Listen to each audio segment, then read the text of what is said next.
Welcome to earth educare. आज हम पढ़ेंगे क्लाइमेटिक वेरिएशंस के बारे में। क्लाइमेटिक वेरिएशंस को समझने के लिए आपको लॉन्गिट्यूड एंड लैटिट्यूड की जानकारी होनी चाहिए। इसके लिए आपको मेरा प्रीवियस वीडियो देखना पड़ेगा, जिसके डिस्क्रिप्शन बॉक्स में मैं लिंक दे दूँगी और आप आई बटन के थ्रू भी उसे देख सकते हैं। तो आप में से कितने सारे लोग गए होंगे गर्मियों में हिल स्टेशंस पे। आपने देखा होगा गर्मियों के सीज़न में भी वहाँ पे ठंड रहती है। तो ये वेरिएशन क्यों होता है, यही हम जानेंगे आज इस चैप्टर में। तो climatic variation is defined as the periodic changes that occur in earth's climate.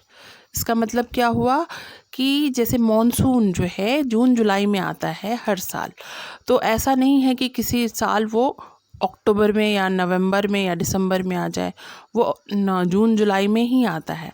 तो ये एक पीरियोडिक चेंज है जो उसी टाइम पीरियड में होता है। ऐसे वेरिएशंस जो मौसम में होते हैं, इस तरीके की जो चेंजेस हैं, उनको हम क्लाइमेटिक वेरिएशन बोलते हैं। और वेदर क्या होता है? Weather is the condition of atmosphere over a place over a short period of time. ठीक है, तो वेदर जो है किसी पर्टिकुलर प्लेस का जो है मौसम कम समय के लिए जो होता है उसको हम वेदर बोलते हैं या मौसम। और क्लाइमेट जो कि वहाँ उस प्लेस का जो एवरेज वेदर कंडीशंस है पूरे साल भर जो रहता है, जिस तरीके का वहाँ मौसम, उसको हम बोलते हैं क्लाइमेट। और क्लाइमेट किसी भी प्लेस का अगर क्लाइमेट डिटरमाइन करना हो तो वहाँ हमें 30 से 35 साल तक वहाँ का जो भी पैटर्न है रेनफॉल का, क्या टेम्परेचर होता है, ह्यूमिडिटी क्या रहती है, सूरज की रोशनी का कितने दिनों देर तक पड़ती है, ये सारी चीज़ों की स्टडी अगर हम 30 से 35 साल तक करें और उसके बाद वहाँ का एवरेज जो टेम्परेचर या वेदर जो कंडीशन जो हमें मिलता है उसको हम बोलते हैं क्लाइमेट। क्लाइमेटिक कंडीशंस जो हैं डिफरेंट प्लेसेस के, अर्थ के डिफरेंट प्लेसेस के अलग अलग होते हैं। कहीं पे आप देखोगे कि बहुत ही जो कंडीशन है क्लाइमेट का वो हॉट होता है पूरे साल भर, कहीं पे पूरे साल कोल्ड रहता है, कहीं पे पूरे साल आप देखोगे कि बारिश हो रही है। तो ये जो वेरिएशंस हैं ये क्यों होती हैं? ये जो क्लाइमेटिक वेरिएशंस हैं इनको इन्फ्लुएंस करते हैं कुछ फैक्टर्स। तो there are many factors that can influence the climatic condition of a place. So few of them are latitude or distance from the equator, altitude or height above the sea level, humidity, distance from the sea and ocean currents. तो ये जो है 5 आपके factors हैं जो कि climate को effect करती हैं। इसके अलावा और भी 2-3 फैक्टर्स हैं जो आपके क्लाइमेट को इफ़ेक्ट करती हैं। आगे हम वन बाय वन ये सारे जो फैक्टर्स हैं उनके बारे में पढ़ेंगे। तो जो सबसे पहला फैक्टर जो किसी प्लेस के क्लाइमेट को इफ़ेक्ट करता है वो है लैटिट्यूड और the distance from the equator. The latitude of a place determines how much sunlight the place receives. तो लैटिट्यूड जो है वो डिसाइड करता है कि जो प्लेस है वो कितना सनलाइट उसको मिलेगा। As the distance of a place from the equator increases, its temperature decreases. इसका मतलब क्या हुआ? इक्वेटर से जैसे जैसे उस प्लेस की डिस्टेंस बढ़ता जाएगा वैसे वैसे उसका टेम्परेचर भी घटता जाएगा। इक्वेटर से जैसे डिस्टेंस बढ़ेगा टेम्परेचर घटेगा। तो आप इस पिक्चर में देख रहे हो कि इक्वेटर पे जो है सन की लाइट डायरेक्ट पड़ रही है और वो एक स्मॉलर एरिया को कवर कर रही है। तो डायरेक्ट हीट वहाँ पे जनरेट हो रहा है जिसकी वजह से वहाँ पे जो है बहुत तेज़ गर्मी पड़ती है। और आप देख रहे हो कि पोलर रीजन में जो है सन की लाइट जो है स्लांटिंग रेज पड़ रही है, मतलब तिरछी पड़ रही है। तो वो जो है ज़्यादा डिस्टेंस कवर करके पृथ्वी तक पहुँच रही है और ज़्यादा डिस्टेंस कवर कर रही है तो इसका है कि उसकी जो गर्मी है वो भी थोड़ी कम हो जा रही है। तो इस तरीके से लैटिट्यूड जो है किसी भी जगह के क्लाइमेट को इफ़ेक्ट करता है। Based on the intensity of heat received from the sun by a particular place, the earth has been divided into three climatic or temperature zones: the torrid zone, the temperate zone, the frigid zone. तो heat सन की light जो पड़ती है पृथ्वी में, उसके हिसाब से पृथ्वी को 3 जोन्स में डिवाइड किया गया है: टॉरिड जोन, टेम्परेट जोन और फ्रिगिड जोन। तो टॉरिड जोन किसको बोलते हैं? ट्रॉपिक ऑफ कैंसर और ट्रॉपिक ऑफ कैप्रिकॉर्न के बीच का जो एरिया है, के बीच में जो एरिया पड़ता है उसको हम बोलते हैं टॉरिड जोन। और उसके बाद टेम्परेट जोन जो है ट्रॉपिक ऑफ कैप्रिकॉर्न से लेकर के अंटार्कटिक सर्कल, और नॉर्थ में ट्रॉपिक ऑफ कैंसर से लेके आर्कटिक सर्कल के बीच का जो जगह है उसको हम बोलते हैं टेम्परेट जोन। और जो पोलर रीजन है, आर्कटिक सर्कल से ऊपर का जितना रीजन है और अंटार्कटिक सर्कल से ऊपर का जितना भी रीजन है उसको हम बोलते हैं फ्रिगिड जोन। तो इसके बारे में अब हम डिटेल में पढ़ेंगे एक एक जोन के बारे में। तो सबसे पहला जो जोन है वो है torrid zone. It extends from the tropic of Cancer to tropic of Capricorn. तो ये जो है ट्रॉपिक ऑफ कैंसर, नॉर्थ में ट्रॉपिक ऑफ कैंसर से लेके साउथ में ट्रॉपिक ऑफ कैप्रिकॉर्न तक फैला हुआ है। तो इक्वेटर इसके बीचों बीच से जाता है। तो it is the hottest zone on the surface of earth as it receives the direct rays of sun and it is also known as hot zone. तो ये जो है सबसे हॉटेस्ट जोन है अर्थ के सरफेस का। क्यों? क्योंकि यहाँ पे डायरेक्ट सनलाइट पड़ती है, डायरेक्ट सन रेज पड़ती है, तो इसको हॉट जोन भी बोला जाता है। It is divided into north torrid zone and south torrid zone in the northern and southern hemisphere.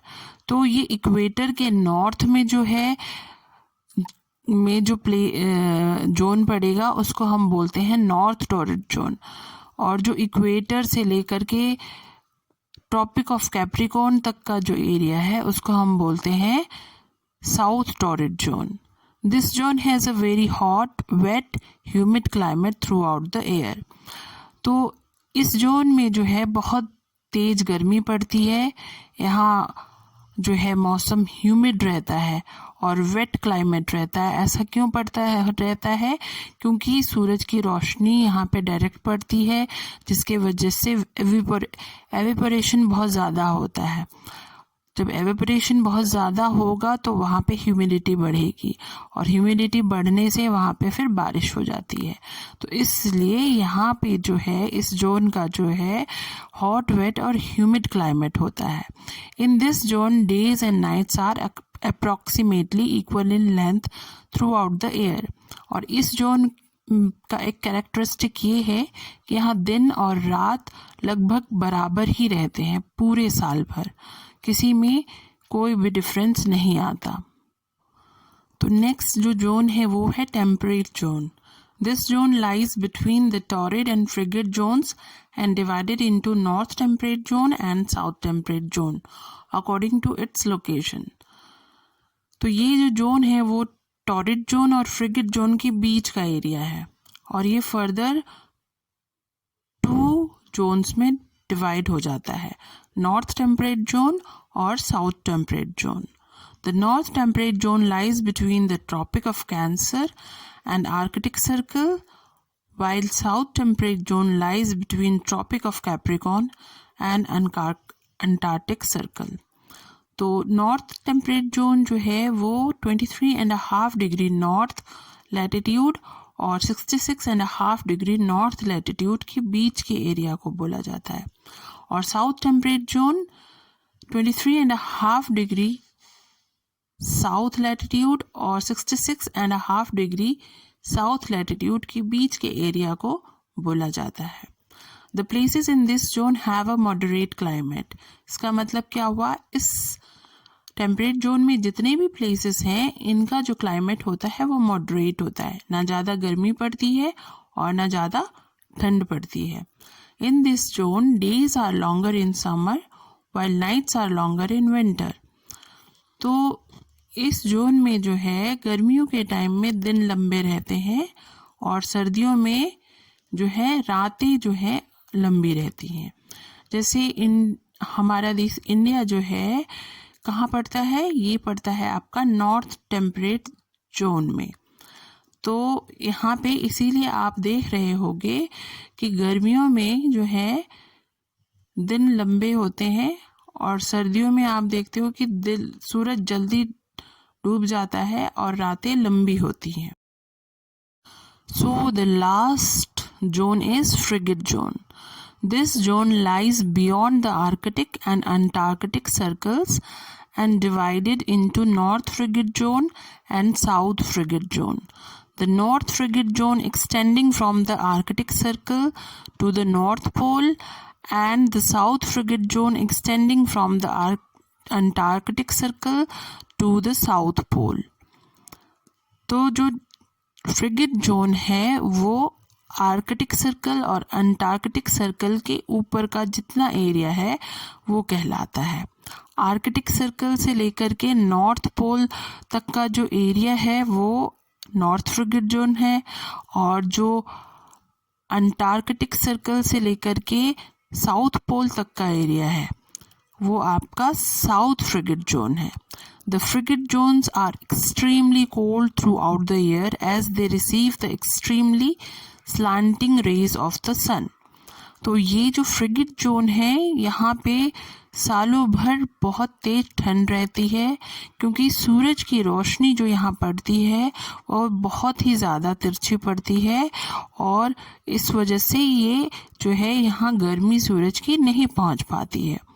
During the summer, the areas beyond Arctic Circle have daylight for 6 months and during winter they have darkness for 6 months।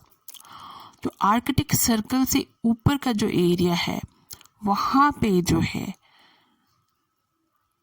गर्मियों में 6 महीने केवल दिन रहता है और सर्दियों में 6 महीने तक केवल रात रहती है। तो ये यहाँ का एक स्पेसिफिक कैरेक्टरिस्टिक है इस फ्रिगेट जोन का। So another factor that influence climate is altitude. Altitude is the height of a place above sea level.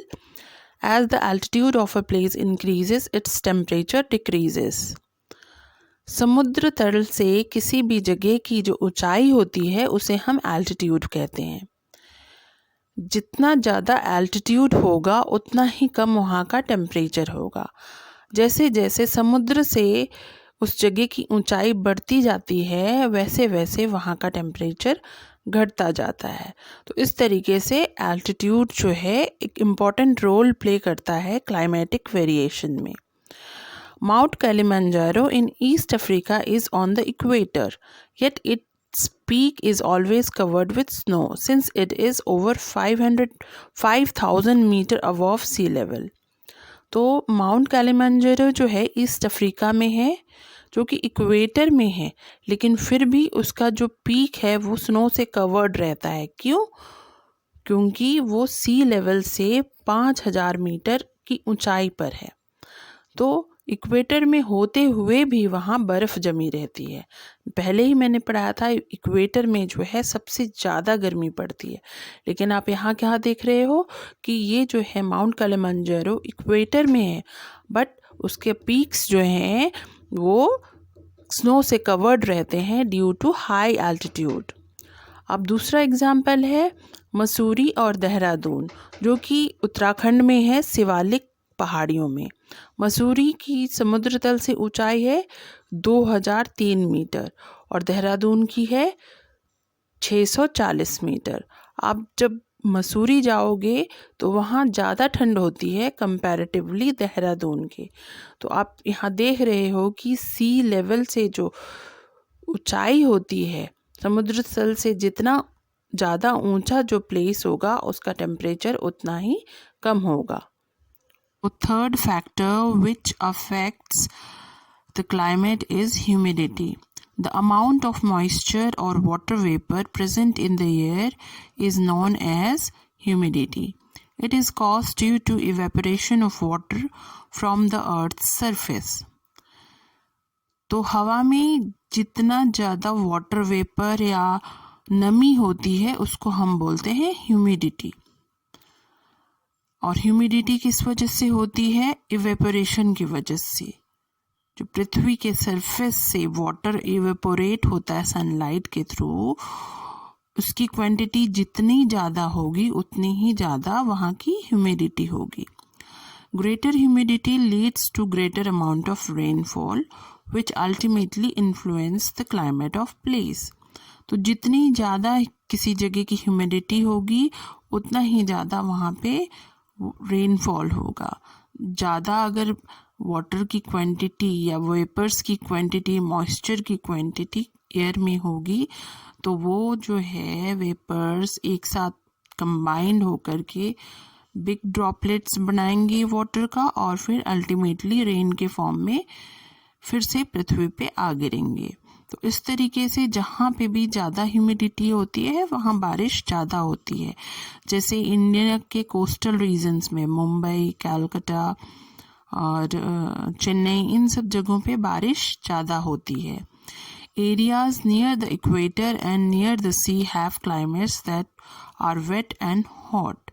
तो इक्वेटर में भी आप जानते हो कि वेट क्लाइमेट रहता है क्योंकि वहाँ सूरज की तेज धूप पड़ती है जिसके वजह से एवेपोरेशन का जो रेट होता है वो ज़्यादा होता है। और जब एवेपोरेशन ज़्यादा होता है तो ह्यूमिडिटी बढ़ती है और ह्यूमिडिटी जितनी ज़्यादा बढ़ेगी उतना ही जल्दी बारिश भी होता है। उसी तरीके से सी के नियर जो प्लेसेस हैं वहाँ पे भी, क्योंकि समंदर का पानी जल्दी एवेपोरेट होता है, जल्दी एवेपोरेट होगा तो वहाँ का क्लाइमेट ह्यूमिड होगा और फिर ह्यूमिड होगा तो फिर बारिश हो जाएगी। इस तरीके से ह्यूमिडिटी जो है किसी भी प्लेस के क्लाइमेट के वेरिएशन में एक इम्पॉर्टेंट रोल प्ले करता है। The distance of a place from the sea also decide its climate. Places near sea have a moderate climate while places away from sea have extreme climate. तो समंदर से जो स्थान जितना दूरी पे है या जितना पास है वो भी वहाँ के क्लाइमेट को जो है इफ़ेक्ट करता है।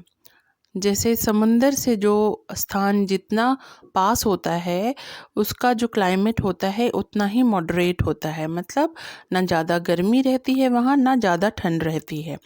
वैसे ही जो जगह समंदर से दूर होते हैं वहाँ सर्दियों में तेज़ सर्दी होती है और गर्मियों में तेज़ गर्मी होती है। जैसे दिल्ली जो है समंदर से दूर है तो यहाँ आप देखेंगे सर्दियों में काफ़ी तेज़ ठंड होती है और गर्मियों में बहुत तेज़ गर्मी होती है।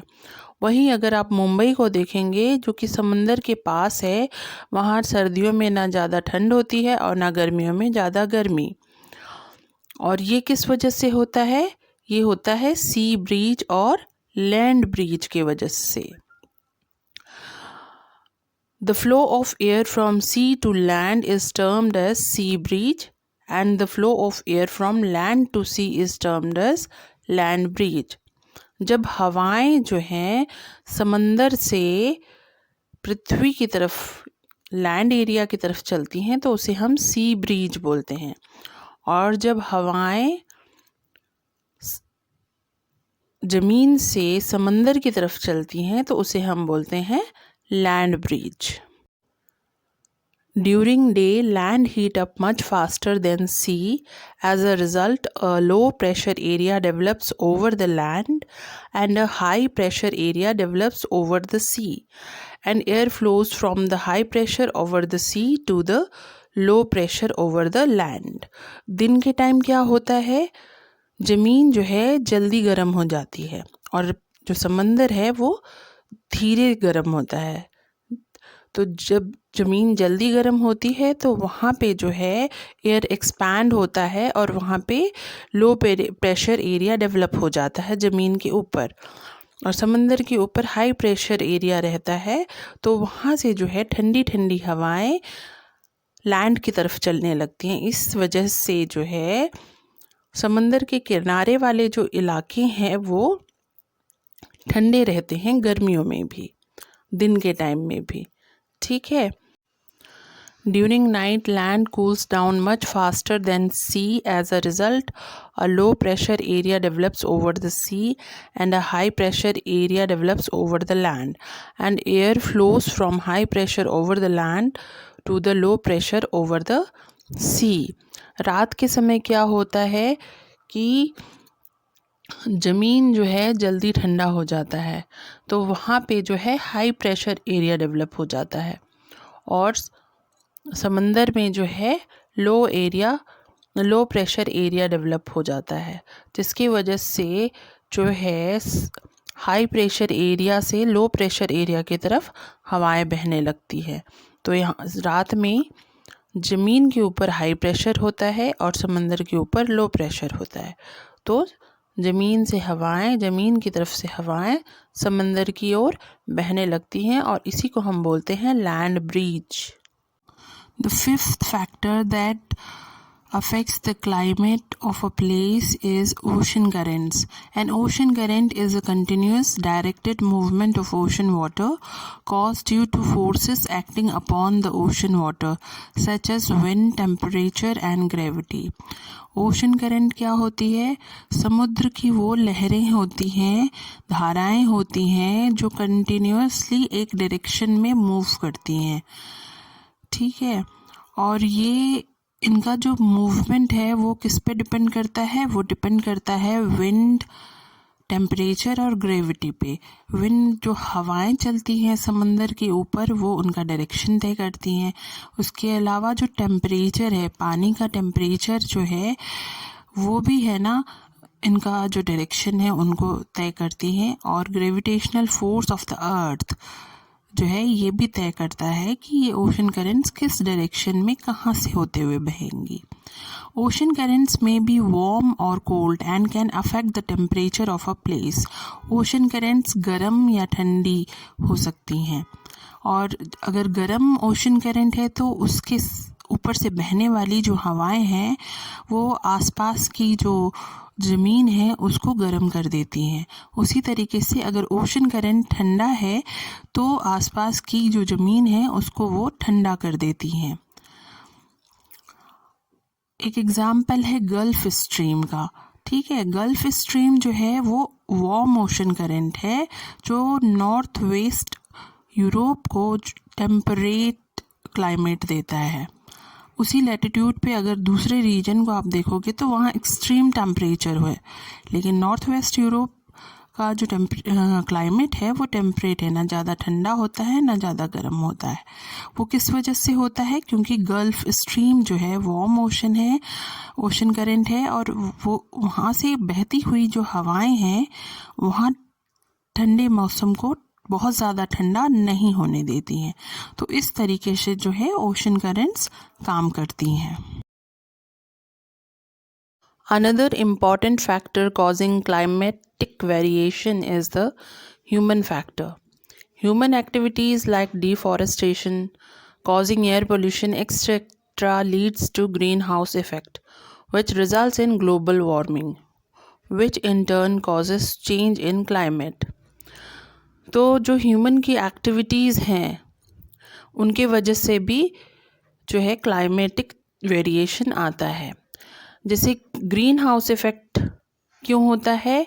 क्योंकि कार्बन डाइऑक्साइड और मीथेन, इन सारे गैसेस का जो है एयर में जो है कंसंट्रेशन बढ़ जाता है, जिसके वजह से वो जो है सन से जो सनलाइट जो आती है उसको वो ट्रैप करके रख लेते हैं अपने पास, जिसकी वजह से टेम्परेचर जो है एटमॉस्फेयर का इंक्रीज़ होता है। और ये जो इंक्रीज टेम्परेचर है इसी की वजह से ग्लोबल वार्मिंग होती है और फिर क्लाइमेटिक वेरिएशन आता है। तो इसी के साथ ये क्लास अब ख़त्म होता है। तो आज आपने जो नया टर्म सीखा है इस क्लास में वो है आपका torrid zone, frigate zone, temperate zone, humidity, altitude, climatic variations, ocean currents, land breach